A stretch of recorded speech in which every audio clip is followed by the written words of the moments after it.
সূচকের একটি গুরুত্বপূর্ণ ম্যাথ। সো সবাই একটু গুরুত্ব সহকারে দেখেন ইনশাল্লাহ। এই টাইপের প্রশ্নগুলো আসলে আপনারা সহজেই নির্ণয় করতে পারবেন। তাহলে দেখা যাক আমাদের আজকের প্রশ্নটির সমাধান। মানে যদি এটাকে আমরা যদি সলিউশন করি, দেখে এটা কীভাবে আমাদের আনসার হয়। যে এখানে কী লিখছে, আমরা পুরা প্রশ্নটাকে পুরা লিখে ফেলি। 6^2/3 গুণন 6^7 √3 ছিল। তারপর নিচে হচ্ছে 3√6 এখানে আমাদের মূলত যতগুলো রুট ওভার আছে, আগে রুট ওভারের কাজগুলো আমাদের করতে হবে। এটা হচ্ছে মুখ্য বিষয়। এখানে 2/3 থাকলোই গুণন এই যে আমরা রুটটা তুলে দেব, তো রুট তুলে আমাদের মান কত আসে? আমাদের মান আসে হলো 1/3। আর নিচে যদি রুট তুলে দেই 6^6 থাকবেই।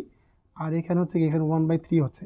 আমরা জানি যে সবসময় যে পাওয়ারে কি গুণ করা যায়। তার মানে 6^2/3 গুণন এখানে যে 7 আছে, আমরা কীভাবে পাওয়ার সাথে গুণ করে দেবো। তার মানে এখানে আমাদের মান